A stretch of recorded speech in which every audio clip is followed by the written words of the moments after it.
Di Sangihe itu juga tidak kalah seksi untuk keragaman hayatinya. Burung-burung yang endemik di sini itu sebagian besar terancam punah. Jadi dari 10 jenis burung, 7 diantaranya terancam punah gitu. Nah, itu. Sekarang manusia begitu, Mas. Iya. Kalau udah susah, baru nyadar.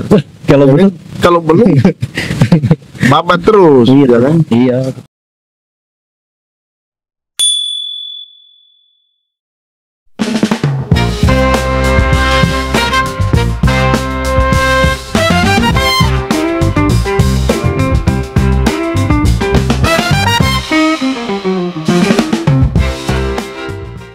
Marun sama sahabat Modongora, berjumpa lagi dengan kita di podcast Modongora. Tentunya masih bersama dengan saya Andika Janis dan Kakak Dix sebagai host. Nah, kali ini kita on the spot ya di burung Indonesia, markasnya burung Indonesia. Nanti kita akan bicara tentang bagaimana upaya konservasi dan pelestarian keanekaragaman hayati yang ada di Kabupaten Kepulauan Sangihe. Nah, sudah bersama-sama dengan kita sekarang ini Mas Ganjar. Panggilnya Mas apa bro? Gan aja kan. Oh, Gan aja.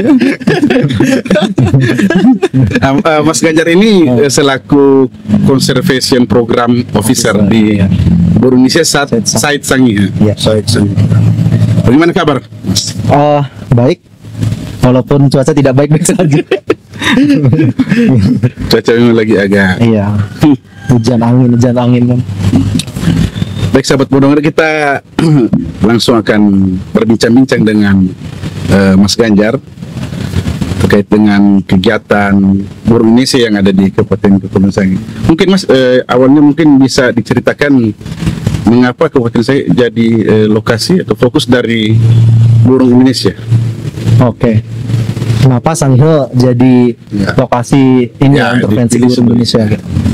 Oke, burung Indonesia itu kan berfokus terhadap pelestarian burung liar dan habitatnya gitu. Nah, memang kegiatan-kegiatan burung Indonesia itu lebih banyak di kawasan Wallacea.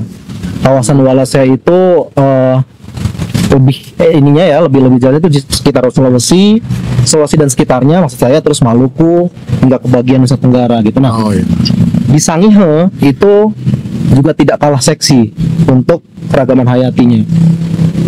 Selain seksi juga terancam punah. Nah, itu kenapa kami di sini, karena burung-burung yang endemik di sini itu sebagian besar terancam punah. Jadi dari 10 jenis burung, 7 diantaranya terancam punah gitu. Nah, itulah alasan utama kenapa burung Indonesia ada di sini. Itu jadi alasan ya? Iya. Itu alasan kenapa Sangihe yang dipilih menjadi pilot proyeknya burung. Iya, jadi karena kalau misalkan Sangihe ini kan kecil gitu ya. Iya. Sangihe ini kan kepulauan. Sangihe ini kepulauan. Kalau misalkan tidak ada yang fokus untuk mengupayakan agar burung-burung itu tidak diurusin, nanti akan dengan sendirinya pun akan punah gitu. Iya. Gitu. Nah, itu kenapa fokusnya Herex ini, karena itu. Yang pertama mungkin karena pulaunya kecil, ketersediaan habitat kecil, makanya perlu nih ada perlakuan perlakuan khusus ya untuk agar burung-burung itu tadi endemik ini ya, agar tidak punah gitu. Ya. Oke, jadi Mas kan di Gunung Sandarumang ya, menjadi rumah dari burung-burung yang endemik ini. Iya. Nah, mungkin bisa dijelaskan. Nah, kalau dulu kan ada 6 jenis burung ya, yang saya tahu ini ada 6 jenis burung khas Sangihe. Nah, mungkin sekarang itu seperti apa? Apa bertambah atau baru kemudian yang terancam punah, yang burung-burung apa saja? Ya, seperti itu. Oke. Iya. Jadi mungkin 6 itu udah jauh banget, udah mungkin 2000-an kali ya, tahun 2000-an gitu. Nah, memang ini juga menjadi beberapa pertambahan jumlah jenis baru itu juga akibat karena ada kegiatan-kegiatan penelitian lanjutan, terutama di bagian genetik gitu. Jadi sekarang kan alat sudah semakin canggih gitu ya. Iya, Nah, memang dari tahun itu awal-awal tahun 2000-an hingga yang terakhir itu 2018 kalau tidak salah gitu, itu ada perkembangan yang tadinya 6 jenis menjadi 10 jenis. Nah, mungkin waktu itu yang masih dianggap menjadi satu jenis yang sama kayak misalnya berinji emas gitu kan. Nah, saat ini berinji emas Sangihe itu menjadi jenis sendiri. Dan itu ketika split spesies, split itu memisah ya, yang tadinya satu jenis dianggap menjadi jenis dua jenis yang berbeda. Nah, gitu. Ya ketika berubah menjadi dua kayak gitu, otomatis yang jenis terpisah itu status konservasinya pun berbeda. Kalau misalkan kalau misal lokasinya kayak di Sangihe gitu ya, habitatnya sempit, habitat hidupnya sempit, hutannya juga tinggal sedikit, otomatis status konservasinya akan menaik. Gitu. Jadi yang tadi saya bilang dari 6 ke 10 sekarang. Nah, dari 10 ini 5 yang kritis. 5 yang kritis, 2 yang genting. Genting itu di bawahnya kritis. Jadi ada strata gitu ya, sebelum kepunahan gitu. Sebelum dianggap punah di alam itu ada tingkatan-tingkatannya.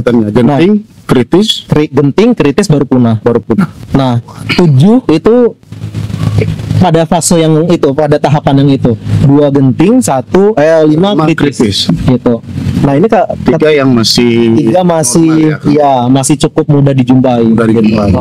Ada mungkin bisa di yang 2 genting itu jenis burung apa aja. Terus yang 5 kritis itu apa saja ya. Jadi kalau untuk yang genting itu yang pertama ada burung madu Sangihe. Kalau yang ini ya? Iya, betul. Betul. Ini. Ini. Jadi kalau misalkan ini udah genting ini. Udah genting. Waduh, banyak yang main ketapel ini kalau model begitu. Ya, itu target anak-anak. Iya, karena kan sering dijumpai di tengah-tengah pemukiman gitu ya. Betul. Dan baru yang kedua, yang satunya lagi adalah pauk. Pauk itu yang saat ini menjadi primadona sebenarnya. Primadona bagi para fotografer. Karena mungkin sering dijumpai gitu, atau karena bentuknya, atau bentuk, sebenarnya lebih ke bentuk sih.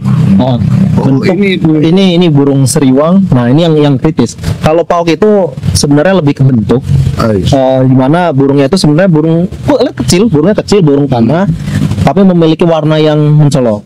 Kalau di Sangihe sendiri itu warnanya merah biru gitu. Nah, itu yang genting ada 2 ya. Yang pertama adalah burung Sangihe, yang satu pauk Sangihe. Burung apa?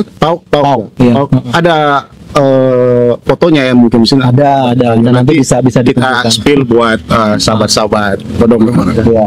Terus yang kritis, Mas? Yang kritis, nah satu ini baju yang saya pakai ini bisa dilihat burung seriwang Sangihe atau burung neo.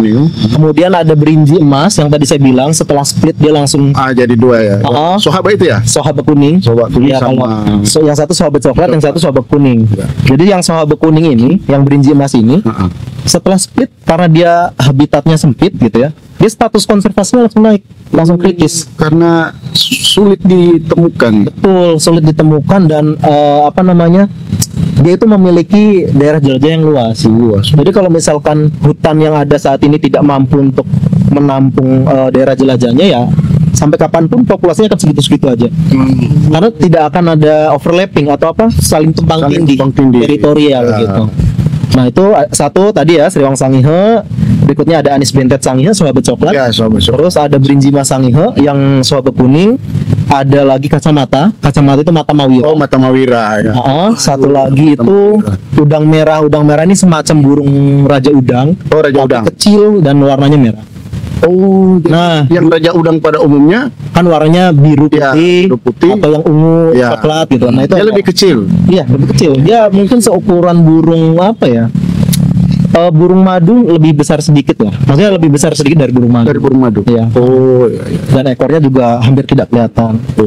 Mas, untuk program belum selesai tadi yang masih ada berapa? Masih ini kan udah berarti udah 5 kritis, 2 genting. 7.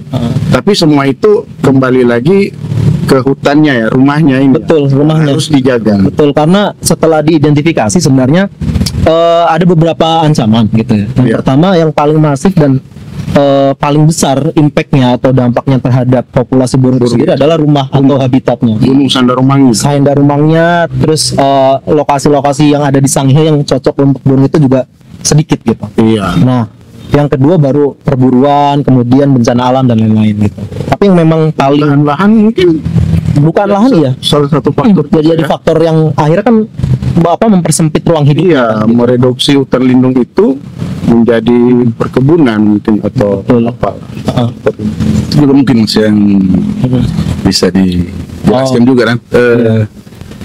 Ada program ini dia sudah berapa lama, mulai kapan, terus dia kira-kira sampai berapa lama ke depan. Oke. Jadi untuk kegiatan burung Indonesia sendiri saat ini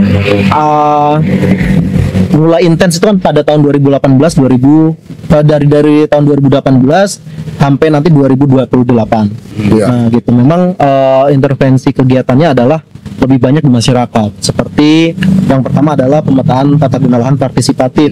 Itu untuk masyarakat agar mengenali sendiri gimana sih wilayah dan kondisi wilayah mereka gitu. Iya. Jadi setelah dikenali mau backing apa gitu, mau akan dibuat seperti Semacam apa. sosialisasi. Itu lebih ke ini, masyarakat dia memang sosialisasi ada di awal, tapi yang turun ke lapangan terus mengambil data hingga nanti menentukan ini mau dibikin jadi apa itu masyarakat. Oh, jadi ada Iya. yang partisipan dari masyarakat sendiri ya. Ya karena pembelajaran terbaik adalah dari situ sebenarnya. Betul. Masyarakat mengatur sendiri ruang-ruangnya Ini mereka. program ini semua berbasis dengan masyarakat. Ya, Jadi lebih ke apa? Ke manusianya ya. ya betul karena gini. Memang faktor utama ketika dikatakan rusak ataupun tercemar alam itu kan paling banyak faktor dari manusia. Iya. Ya. Manusia yang harus dikasih sadar dulu ya. Betul, faktor antropogenik itu Iya, sangat gitu. sangat besar ininya pengaruhnya terhadap keutuhan alam itu Iya. sendiri gitu kan. Nah, makanya setelah itu tadi yang masyarakat memetakan sendiri wilayahnya, mereka tahu kan ruang-ruangnya kan, di mana hutan, di mana kebun, Ya. di mana mata air gitu. Nah, baru di situ ditentukan lagi, Pak atau ibu-ibu di situ masyarakat sekalian, di mana nih rencananya kalian ke depan? Ya. Di mana ruang kalian yang akan buka untuk buka pemukiman, lagi. Betul. di mana yang akan dijadikan lokasi pertanian. Nah, itu ditentukan tuh. Itu namanya rencana tata guna lahannya mereka sendiri nanti. Nah, setelah mereka tentukan, baru disitulah orang sisipkan juga bahwa ya ada ruang-ruang tertentu yang kita harus jaga gitu. Iya. Jangan sampai ruang yang mereka sudah tahu di situ sumber mata air, gitu kan? Mereka sudah tahu di situ water catchment atau tangkapan air, tapi malah dibuka Ya, dibuka. atau jadi pemukiman gitu kan. Nah, itu kan Ini kan sulit Iya. juga. Airnya debitnya berkurang. betul. Ke depan nanti mereka ngeluh. keringan gimana? Lalu gimana? Karena akibatnya dari mereka juga Iya. kan. Begitu. Ya, itu. Betul. Sekarang manusia begitu, Mas. Iya. Kalau udah susah baru nyadar. Kalau Ya kan? betul. Kalau belum babat terus, Iya ya kan? Iya, betul. Kena dampaknya baru. Gitu. Jadi itu Kak. Jadi memang saat ini fokus kami ke situ sampai 2028 itu yaitu kegiatan-kegiatan akan lebih banyak kegiatan di masyarakat selain kegiatan-kegiatan pemantauan hutan gitu, pemantauan spesies burung dan spesies-spesies lainnya itu di masyarakat. Kayak misalkan setelah mereka mengetahui ruangnya, kesepakatan dibuat. Nah, kesepakatan itu yang disebut sebagai kesepakatan pelestarian alam kampung. Nah, kesepakatan itu sifatnya dari masyarakat. Jadi tidak ada dasar hukum. Ya. Ini ada Sejauh ini mereka ya. respon dari masyarakat. Respon dari masyarakat sebenarnya bagus gitu karena sebenarnya mereka kan kadang-kadang jenuh juga ya atau jengah juga ada kelompok masyarakat yang melakukan misal pembalakan atau misalkan perburuan. Tapi mereka mau menegur nggak tahu nih dasarnya apa. Nah, setelah ada kesepakatan pelestarian alam kampung itu dijadikan Dasar hukum mereka ya. Dasar iya karena mereka menyepakati sendiri gitu. Muncul dari Rekam begitu ya. Nah, Mungkin peraturan kampung. betul. Jadi nanti dari Jadi Kepak, hukum. dari Kepak yang tidak berdasar hukum itu menjadi rekomendasi di Perkam yang mereka buat. Gitu. Ya, jadi nggak boleh main ketapel. Apa kalau orang bilang katipol? Ini boleh pakai katipol, boleh konsumsi bur. Iya, begitu. Iya. Itu pokoknya ada boleh menembak lah. Terus mau buka lahan cukup sampai di sini, nggak boleh lebih karena itu sudah area dilindungi. Iya. Karena bukan cuma dilindungi oleh habitat mamalia atau burung. Iya, untuk Tapi manusia. tangkapan air kan kayak begitu. Nah, ini kita dengar-dengar nih udah dapat bocoran nih, ada program yang permakultur ya itu. Oke, iya. Itu yang seperti apa sih Mas? Kayak permaculture atau permakultur itu ya. Permaculture atau permakultur sebenarnya lagi-lagi ke situ gitu ya. Tujuannya adalah untuk mengurangi tekanan ke habitat gitu ya. Karena memang masyarakat Sangihe sendiri kan sudah bertani, sudah berkebun dari zaman dulu kala gitu kan. Iya. Dan itu sudah menjadi mata pencaharian gitu kan. Sudah menjadi mata pencaharian dan nggak mungkin ketika itu digantikan. Ya, karena sudah dihilangkan atau dihilangkan gitu kan, secara sisi sosial juga nggak bisa. Yang kedua mau makan apa gitu, karena keterampilan yang mereka sudah pelajari saat ini ya bercocok tanam, bertahan hidup kan. Nah, hanya saja tadi yang saya bilang kalau Sangihe itu kan pulau kecil, pulau kecil, kemudian akhirnya makhluk yang hidup di dalam itu harus berbagi ruang. Iya. Ya nggak. Jadi misalkan burung ruangnya di mana, burung dan satwa lainnya ruangnya di mana, manusia ruangnya di mana.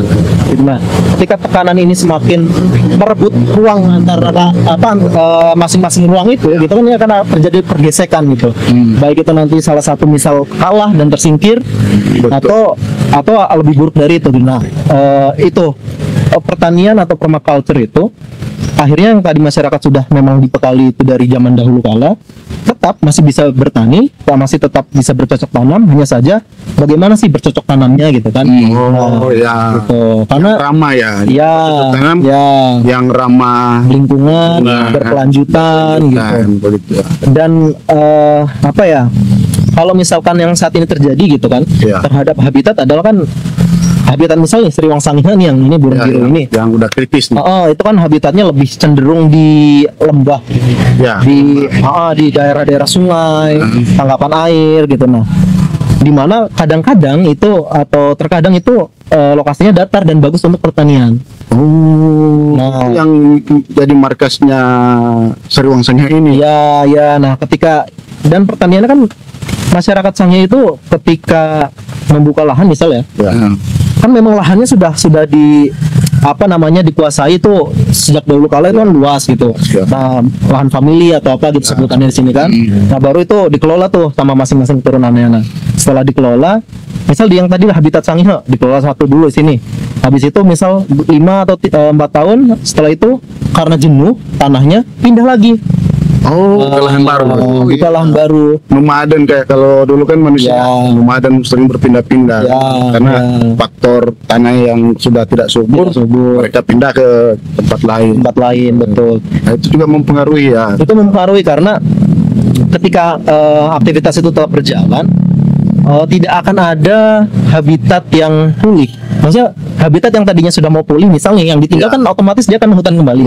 Tapi itu habitat hutan yang belum dibilang hutan yang pulih karena masih di situ terjadi suksesi, masih sekunder lah gitu kan, masih dari tahap ke semak ke hutan alam gitu kan, masih lama gitu. Nah, yaitu karena kebutuhan kesuburan tanah itu tadi kan, makanya sebenarnya tanpa harus begitu, sebenarnya kita bisa membuat tanah itu selalu subur dengan cara gimana? Kembali ke cara-cara yang tadi itu. Sebenarnya kenapa sih masyarakat Sangihe itu pindah lahan gitu? Karena mencari kesuburan tanah. Kesuburan tanah itu datangnya dari mana? Pengomposan yang terjadi di hutan. Pengomposan tanah gitu ya. Proses alami. Iya, proses alami gitu. Proses alami itu yang akhirnya yang tadinya secara alami dilakukan oleh alam. Orang juga sebenarnya bisa kan ada pupuk kompos gitu, ada pembuatan pupuk kompos, baik itu pupuk padat atau pupuk cair, itu kan prosesnya ada pengomposan atau pembusukan gitu kan. Nah, itu yang akhirnya orang kenalkan ke masyarakat. Memang tidak akan secepat pupuk kimia misalnya gitu kan, karena proses alami itu kan dia Lebih yang lama lah. yang dibangun kan ininya, sistem ekologinya gitu kan. Pembusukan Ya, terus juga mikroorganisme yang ada di situ kan harus menyesuaikan dulu gitu. Nah, itu yang orang kenalkan ke masyarakat. Ya sudah Pak, kalau misalkan berkebun ini kalau misalnya udah pernah ke Senda Rumah nih, itu dari rumah masyarakat sampai kebunnya itu bisa sampai 2 jam jalan kaki. Dan itu jalannya nggak datar, kadang-kadang ada yang manjak, curam gitu. Konturnya itu sangat mengerikan. Nah, itu sampai buka lahannya sampai di situ. Karena lembah ataupun habitat burung ini itu di situ gitu. Maksudnya sejauh itu gitu. Karena mereka terdorong itu tadi perebutan ruang tadi ya. Mereka akhirnya terdorong ke dalam, kesuburan tanah itu mempengaruhi. Kedorong ke yang lokasi-lokasi memang tanpa ada gangguan gitu. Akhirnya itu tadi permaculture. Gimana caranya sih kita bertani atau bercocok tanam atau berbudidaya gitu ya, secara permanen culture, tidak menambah ruang lagi. Ya kan? Tidak perlulah kita membuka lagi. Ya udah, ruang yang ada situ ya kita kelola dengan tadi itu, pengomposan itu. Karena kan ini kalau misalnya terganggu hutan primer, ya kan, proses untuk mengembalikan sampai jadi hutan primer lagi kan ratusan tahun, Mas. Betul. Ya kan? Betul, ya. Jadi panjang. Ada beberapa regenerasi yang harus dikorbankan untuk dikembalikan. Di sementara burung-burung endemik tadi itu mungkin ketika balik lagi hutan jadi hutan primer sudah tidak ada lagi mungkin. Iya, itu dia kan generasi kita tinggal mendengar cerita saja. Jadi mungkin terkait dengan pembukaan lahan ini menjadi salah satu faktor utama dari sampai terancamnya beberapa burung endemik. Iya, betul. Iya itu pembukaan lahan itu menjadi faktor utama ya. Faktor utama ya. Karena ada beberapa faktor mengganggu habitat juga. Iya, mengganggu habitat satwa, terutama burung ya, kalau memang fokus kami di burung gitu. Akhirnya kayak gitu. Nah, di permaculture juga masyarakat dikenalkan dengan tadi ya pengomposan. Gitu. Terus bagaimana masyarakat itu membuat pestisida sendiri gitu. Pestisidanya pun sebisa mungkin pestisida yang alami. Gitu. Jadi buat pupuk alami ya. Iya gitu. Gitu. Nah, untuk ini kan udah ada beberapa program yang tadi dari awal sampai permakultur. Jadi ini pemerintah kan, peran pemerintah. Mungkin apa respon ataupun dukungan kolaborasi mungkin dari burung, ada kolaborasi bersama dengan pemerintah daerah atau instansi terkait atau kan seperti itu mungkin. Ya, bisa diceritakan Mas. Ya, kalau untuk kolaborasi saat ini memang masih ya, bukan. Jadi memang dari kegiatan burung Indonesia di sini, makanya yang mulai intens itu dari 2018 gitu. Itu kolaborasi tetap kami saat ini jalin ke pemerintah gitu ya. Terutama dukungan kebijakan gitu ya, kebijakan turunan kebijakan juga kalau misalkan terkait pertanian gitu ya, gimana nih dari Dinas Pertanian untuk pertanian yang ada di kampung. Karena ini ya, fokus kami itu sekarang kan masih di Senda Rumang gitu ya. Masih di sekitar Senda Rumang dengan 22 kampung dampingan.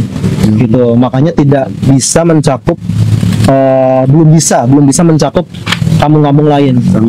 Walaupun tidak menutup kemungkinan juga kalau misalkan semacam kayak misalkan pemberitahuan atau edukasi itu bisa di luar kampung dampingan. Tapi kalau misalkan yang memang intens itu di 22 kampung itu, makanya proyeknya sasarannya Rumah. Makanya itu mungkin lebih ke dukungan sinergi sih.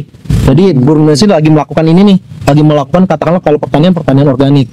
Jangan sampai nanti tabrakan. Ada programnya pemerintah yang malah justru berkebalikan gitu. Sebaliknya ya. Gitu. Mungkin kasih pupuk gratis terus pupuk organik. Jadi kan bertabrakan dengan programnya burung. Berarti burung Indonesia juga banyak koordinasi supaya kan matching juga nih program antara burung Indonesia dan pemerintah. Dan ini kan sudah semakin luas kalau saya lihat permaculture ya. Sudah semakin luas. karena sudah ke ranah masyarakat ya, pola hidup masyarakat ya. Tapi keuntungannya kan kembali ke masyarakat itu sendiri, ya kan? Karena ketika kita sudah dengan pupuk alami tadi kan tidak merogoh dompet lagi kan untuk membeli pupuk itu anorganik. Dan ya itu ketika harapannya sebenarnya gitu ya, harapannya ketika sudah masyarakat sudah bisa lepas pupuk sudah tidak menjadi masalah nih misalnya masyarakat gitu kan, bukan jadi masalah petani lagi. Bukan jadi masalah petani lagi gitu. Misalkan ya sudah nanti program-program yang masuk misal di bidang pertanian lebih ke apa yang lebih dibutuhkan saat itu, kayak misalkan alat pengolahan lah atau apa gitu yang lebih tepat guna gitu. Nah, selain itu juga beberapa instansi lain kayak kehutanan, kemudian dinas pariwisata, dinas lingkungan hidup, beberapa dinas-dinas yang lain juga tetap kami lakukan koordinasi dengan mereka, terutama kalau misalkan dinas lingkungan hidup itu terkait dengan misal profil keanekaragaman hayati gitu. Terus di dinas PMDD misal gitu ya, pemberdayaan masyarakat desa daerah gitu kan, itu juga kami suarakan itu yang soal kepak tadi, kepak perkam itu, karena gini, banyak di beberapa kampung itu masih belum lega kepala kampungnya, masih takut-takut ini boleh nggak sih kepak ini dijadikan referensi di perkam, atau misal nanti perkamnya berbicara tentang lingkungan itu boleh nggak sih gitu kan, masih banyak keraguan begitu kan gitu. Mau ngomong atau bicara soal produk hukum masih ragu.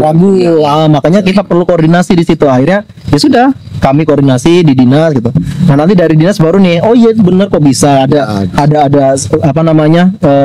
bagian-bagiannya. Iya kan yang SDGs juga kan itu sebenarnya bisa masuk ke situ gitu. Terus terkait dengan pariwisata juga gitu, karena memang Sangihe itu menjadi daya tarik sendiri ya, terutama keragaman hayati di darat maupun di laut. Gitu. Kalau misalkan di darat yang per tahun itu sudah ada eventnya, itu udah ada kegiatan pastinya, yaitu yang moto burung. Jadi ada satu lembaga luar, itu baru dari satu gitu. Ada satu lembaga luar itu namanya Bertur Asia yang memang dia secara rutin datang ke Sangihe dengan membawa turis gitu ya, membawa turis asing. Nah, datang tujuannya buat moto burung aja. Moto doang ya. Dan itu eksklusif, maksudnya mereka satu kali datang tapi dengan budget yang lumayan gitu ya. Gitu. Dan dari situ kan burungnya burung endemik. Burung endemik. Nah, tapi karena Sangihe yang kecil tadi, ini kan tinggal nunggu waktu masalah endemik atau tidak kan, yang tadi saya bilang soal penelitian. Kalau misalkan ada penelitian lebih lanjut yang lebih canggih, mungkin kedepannya burung-burungnya di Sangihe endemik semua. Iya, bisa saja ya. Iya, karena memang dari populasinya sebarannya kan ini pulau gitu. Dan memang secara catatan penelitian pun itu sudah subspesies. Jadi memang sudah tinggal inilah gampangannya. Tinggal nanti satu kali penelitian sah nih jadi jenis endemik gitu. Nah itu beberapa koordinasi ke dinas tetap jalan. Kemudian ke ini ya macam-macam, kayak misalkan ke KPH misal gitu, kehutanan gitu kan. Nah itu koordinasi beberapa kegiatan juga, berkolaborasi, kayak misalkan ada laporan nih dari masyarakat gitu kan. Ada laporan di masyarakat, Mas atau Kak atau siapa yang di situ kan di kampung kan ada yang tinggal ya. Nah dari situ bilang, oh ini di hutan sana ada nih ancaman misal pertambangan, ada pembukaan lahan atau apa gitu yang notabene adalah merusak kawasan hutan. Nanti akan dilaporkan terus ya sudah, karena fungsi koordinasi tadi tinggal kita lanjutkan gitu, masih ke yang lebih berwenang untuk melakukan pengecekan gitu. Ya, kalau KPH kan ada polisi hutan mereka. Seperti yang kemarin itu kan Mas, yang bulan Desember ya, yang pelepas liaran. Ada kegiatan itu di taman kota ya. Nah, pelepas liaran itu sendiri sebenarnya langkah pencegahan, langkah preventif itu, karena memang secara kebiasaan, secara sosial budaya kan melihara burung di Sangihe nggak ada. Masyarakat Sangihe kan nggak hobi piara burung sendiri. Kalau nembak ada sih. Nembak ada karena untuk itu subsisten ya, maksudnya untuk makan gitu Iya, kan. Itu kan konsumsi pribadi. gitu. Maksudnya itu kan memang dari zaman dulu pasti manusia berevolusi dari situ gitu Iya, kan. Tapi kalau melihara burung itu kan ini budaya dari luar gitu. Ya, Iya, nah, budaya orang Sangihe. iya, nah yang jadi masalah adalah yang dipelihara burung-burung di sini gitu. Yang notabene kalau misalkan burung itu hilang, agen alami pun hilang, pala, kelapa, cengkeh yang masyarakat tanam itu produksinya juga akan berkurang. Yang terdampak masyarakat sendiri. Iya, Nah itu yang akhirnya membuat yaudah kemarin obrolan dengan KPH gitu, yaudah nggak apa-apa, sebelum menjadi ada wadahnya, sebelum ada lombanya, Iya, betul. Kicomania itu, yaudah kita cegah dengan cara yaitu tadi ambil. Terus habis itu yang memang jenis-jenis lokal dilepas liarkan, yang jenis-jenis itu didatangkan dari luar itu diserahkan ke BPSDA. Iya. Untuk dikembalikan ke habitat Awalnya. Iya, kayak misalkan ada dari Sulawesi. Ya, lepas di sini nggak mungkin dia bisa Iya. hidup kan, Iya, pilihannya dua, nggak bisa hidup atau yang satu malah jadi korban. jadi invasif. Oh, invasif. Jadi masalah ya, jadi masalah bagi yang lain. Bagi Berinvasi di sini. Oh, Iya, gitu. betul. Perebutan itu nanti Sumber makan. Ya, makan. Gitu. Iya. Itu yang jadi masalah. Itu sih lebih fungsi koordinasi untuk itu sebenarnya. Dan yang penting lagi sebenarnya adalah Sangihe itu kan penting di mata dunia ya. Iya. Baik itu ya tadi dari sisi kehati ataupun dari sisi fungsi ekologis. Nah, fungsi ekologis di sini bisa kita artikan Sangihe itu tempat singgah satwa bermigrasi. Bermigrasi. Baik Betul. satwa darat ataupun satwa laut. Gitu. Kalau misalkan terjadi apa-apa di Sangihe, baik laut ataupun daratnya, pasti akan mempengaruhi itu sistem global tadi. Kayak misalkan burung migran gitu kan. Iya, betul. Burung migran gitu, burung yang jumlahnya ratusan ribu bahkan jutaan mampir di Sangihe, terus pergi lagi. Nah, ketika Sangihenya rusak, mereka kan akan kehilangan pos Ya, pendaratan. pos pendaratan. Begitupun kalau misalnya terumbu karangnya rusak, misal koralnya rusak atau lautnya rusak, ikan-ikan yang tadinya akan bersinggah di sini Iya, transit nggak ada gitu tempat transitnya gitu. Nah, itu akan mempengaruhi jalur. Ya. betul akan Jalur. mempengaruhi sistem global itu. Makanya itu yang sedang kami akan lakukan ke depan gitu ya. Itu juga Sangihe sebagai lokasi keanekaragaman hayati yang penting sebenarnya. Makanya perlu ada Betul. ini peraturannya nih di Sangihe ini jadi semacam kawasan dengan nilai konservasi tinggi misal kayak gitu. Ya, betul. Tapi itu masih berproses, masih dalam koordinasi dengan pemerintah daerah juga gitu. Mas, sekarang Mas, kalau dulu kan kita, saya cukup dekat juga ya dengan Iya. dunia konservasi, sempat jadi pelaku. Iya. Nah ini kawasan yang saya tahu ini, Iya. kawasan hutan lindung ya. Iya. Ini statusnya sekarang seperti apa? Terus mungkin areal hutannya ya, kalau dulu saya tahu masih 500 atau berapa itu hektar ya. Mungkin sekarang berkurang atau bertambah atau seperti apa Mas? Oke, ya jadi kawasan gitu ya. Kalau status kawasan di Sangihe memang hanya ada hutan lindung. Gitu. hanya hutan lindung. Baik Sahendaruman ataupun Gunung Awu, Iya. dan mangrove itu termasuk hutan lindung. Gitu. Nah, di Sahendaruman sendiri memang tahun 2000-an itu waktu pengecekan hutan alam pertama itu ya. Itu memang sekitar 500 sampai 700 hektar gitu. Nah, berdasarkan yang pemetaan dilakukan oleh masyarakat, terakhir tahun 2018, 2020-an lah. Ya. Itu secara waktu kita hitung itu Ya. sekarang 1.800-an. Oh, 1.800. Iya, itu berdasarkan itu tadi pemetaan kan masyarakat jalan tuh. Ya. Oh, yang mereka anggap sebagai hutan alam, ya udah itu di situ titiknya. Ya, berarti di situ. Di situ titiknya. Nah, itu nanti disambung-sambung tuh dari masing-masing kampung. Nah, itu setelah disambung-sambung itu didapatkan hutan alam atau hutan yang dianggap masih baik oleh masyarakat itu sekitar 1.800 hektar. Jadi ada penambahan dari kurun waktu 2000-an 2006 mungkin ya itu ya, 2009 gitu sampai 2018. Sekitar 10 tahun lah. 10 tahunan, 15 tahunan ya. Berarti penyedertahuan atau kesadaran masyarakat sudah mulai memahami atau mungkin ancaman terhadap manusia itu sudah dirasakan oleh manusia itu sendiri, sehingga mereka kita harus lestarikan ya alam ini. Ya, kalau tidak, ya kan, bro, ini yang ya. kalau menurut kita terasa bukan hanya soal pembukaan lahan tadi untuk lahan perkebunan ya. Ya. Tapi laju pertumbuhan penduduk juga itu berpengaruh karena pasti akan mencari lahan-lahan baru. Iya, bisa jadi. Jadi, Bukan mungkin. Dan ini siapa namanya? Mungkin juga ya pengaruh kenapa dia bisa bertambah gitu ya. Iya. Itu kan masyarakat juga kan belajar dari bencana sebenarnya. Iya, Gitu. betul. Nah, di Sangihe sendiri dari kurun waktu yang saya tahu gitu ya, dari 2000 aja, tahun 2000 sampai 2020 terakhir gitu kan, itu kan beberapa kali terjadi bencana alam gitu. Kayak di Ulung Peliang sendiri kan udah 2 kali tuh banjir bandang. Di mulai awal 2000. Iya, awal tahun 2000 sampai terbaru 2020. Ya, 2020. Gitu. Nah, itu mungkin dari situ juga apa namanya, ada pembelajaran sebenarnya di masyarakat sendiri. Gitu. Nah, kemudian kemungkinan juga karena generasi gitu. Generasi yang memang saat mungkin orang-orang dulu semangat gitu ya ke hutan gitu kan. Iya. Gitu kan, berkebun gitu kan. Maksudnya ya ke lahan, bukan ke hutan, ke lahan untuk berkebun. Nah, ketika sudah masuk generasi digitalisasi gitu kan, nah mungkin pemudanya ya lebih banyak menghabiskan waktu di bawah gitu. Iya. Dalam artian sudah tidak mengikuti orang tuanya untuk Bercocok tanam, tanam. sudah bukan jadi bagian yang diminati. Iya, bukan jadi pilihan utama Ya, untuk betul. bertahan hidup gitu. Kan itu. Mungkin juga ada faktor itu sendiri gitu. Hanya saja kan ada plus minusnya juga gitu. Kalau misalkan plusnya ya hutannya makin luas gitu kan. Nah, minusnya ketika tidak ada intervensi atau tidak ada generasi muda yang ke hutan. Ya ke hutan ini kan macam-macam ya. Iya. Bisa untuk bercocok tanam, bisa untuk berekreasi atau mendaki gunung gitu kan. Ya hilang kepedulian gitu.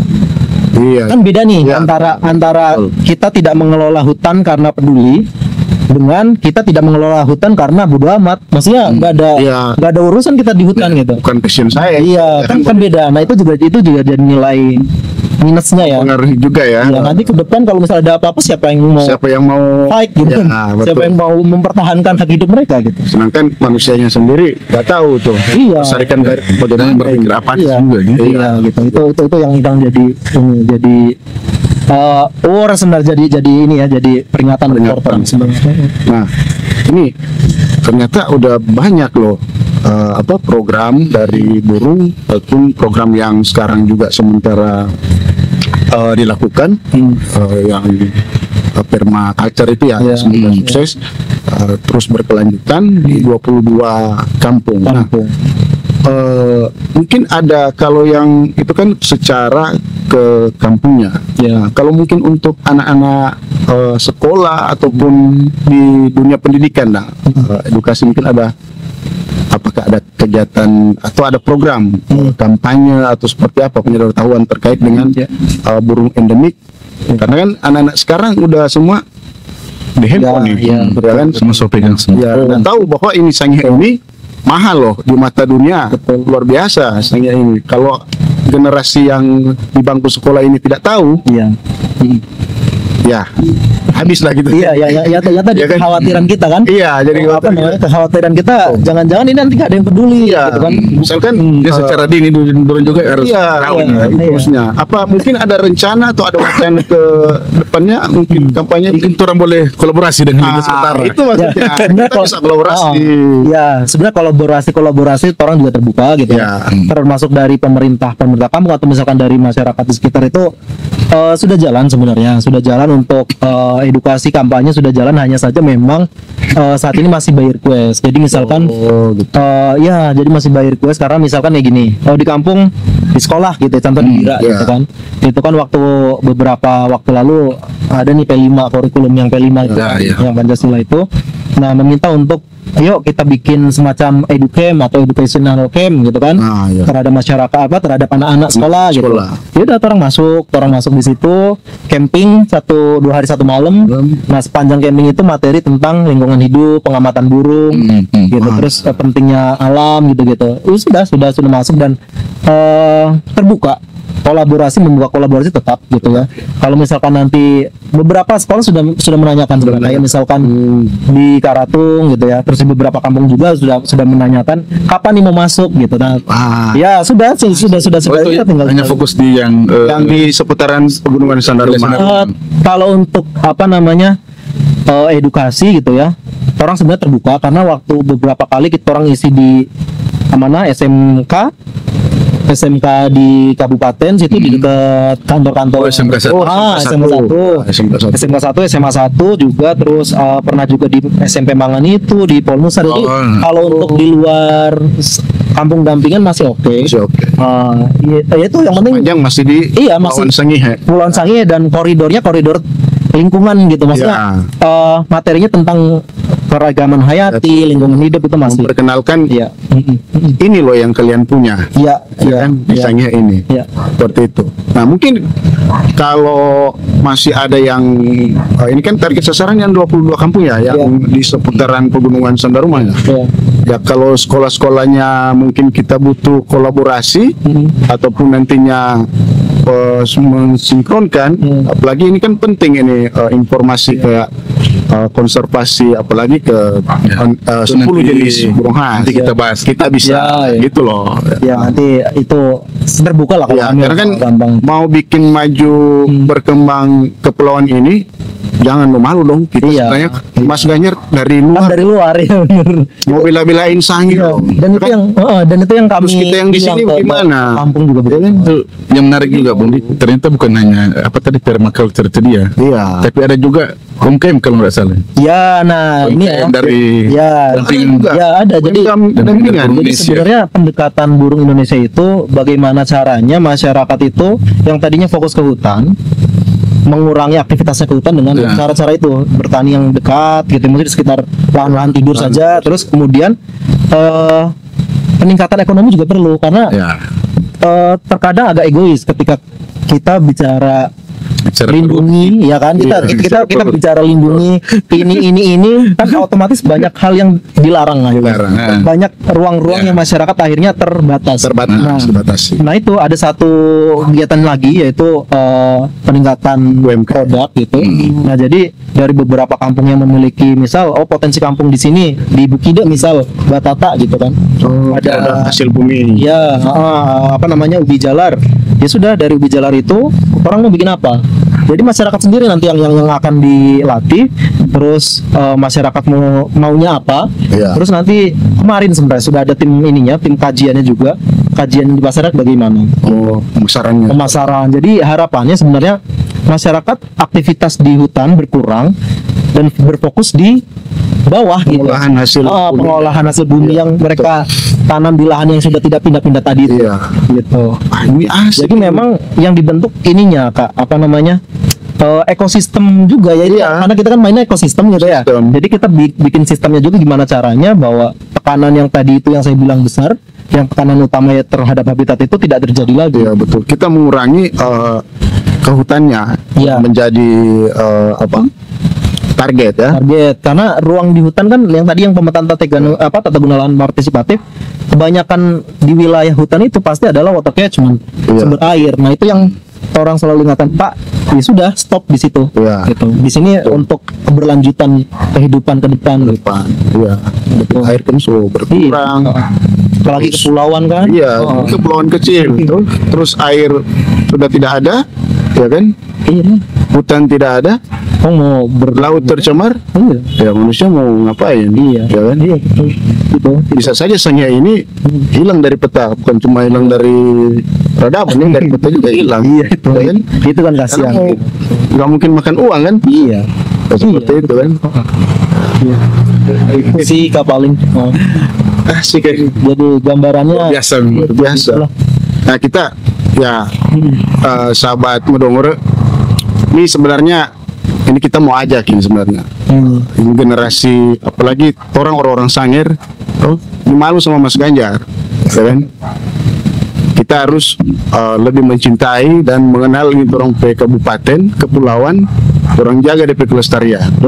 Jangan nanti orang luar yang datang kong mau jaga orang pe terutama ini hutan, ya kan, yang menjadi orang pe banyak sumber daya, ya kan, orang tergantung. Oke Mas, makasih banyak. Mungkin ada harapan mungkin ya. Oke. Ke depan. Kalau harapan ada jelas gitu ya. Harapannya sih sebenarnya adalah apa ya? lingkungan hidup ataupun hutan yang ada di Sanghe, lebih spesifik, luasnya adalah lingkungan hidup itu menjadi ruang yang harus kita jaga bersama. Ya. Gitu ya. Artinya ini bukan hanya tugasnya burung Indonesia. Ya, karena memang di sini kami kebetulan saja ada ya sedikit lah untuk ini ya, untuk untuk bisa membantu sampai ke situ gitu. Ya. Cuma memang yang perlu diperhatikan adalah sebenarnya setelah ini apa gitu kan. Nah, itu harapannya adalah masyarakat bisa sama-sama, orang semua masyarakat bisa, pemegang kebijakan itu saling berkolaborasi, saling bekerja sama untuk menjaga lingkungan hidup, menjaga hutan, menjaga sumber-sumber penghidupan gitu, seperti air gitu ya, agar Sanghe itu tetap menjadi Sanghe yang seksi di mata dunia. Tetap lestari ya. Tetap lestari gitu. Tetap memberikan manfaat yang baik gitu. Betul. Jangan sampai setelah ke depan, beberapa tahun ke depan malah hilang gitu. Iya. Karena di mata dunia, wah Sanghe ini udah hancur. Iya gitu kan Gitu. Janganlah gitu kan. Kasihan gitu ya. Mungkin menjadi harapan gitu. kita juga. Harapannya kita juga ya sebagai orang Sangir tidak maulah kita mau dengar hutan Sandarumang sudah hilang. 10 spesies endemik burung endemik Sangir sudah tidak endemik lagi ataupun sudah tidak ada. Tidak ada malah ya kan? Itu harga jual yang luar biasa di perbatasan punya 10 burung endemik ya kan, perbatasan Indonesia bagian utara. Luar biasa. Oke. Begitu juga Kang Torompe Badongore Ya masih banyak yang bahas. Tapi memang waktu sudah tadi terang ini sudah gelap. Ya terima kasih banyak buat Mas Ganjar, burung Indonesia Said Sanghe. Burung Indonesia Said Sanghe. Ya salam kami buat senior atau para pakar burung Indonesia yang ada di pusat mungkin ya. Semoga program kegiatan burung Indonesia tetap bertahan di Sanghe, berjalan dengan baik dan bertahan. Kalaupun burung Indonesia mau minggat dari Sanghe, berarti Sanghe sudah bisa posisi yang baik-baik saja, ya kan? Seperti itu. Oke. Mudah-mudahan lah. Dari tadi Tor mau baca karena Total lupa ini minum kopi harus mulai kering di bibir. Oke, begitu Jo. Orang tutup sampai di sini Torompe Badongore. Siap.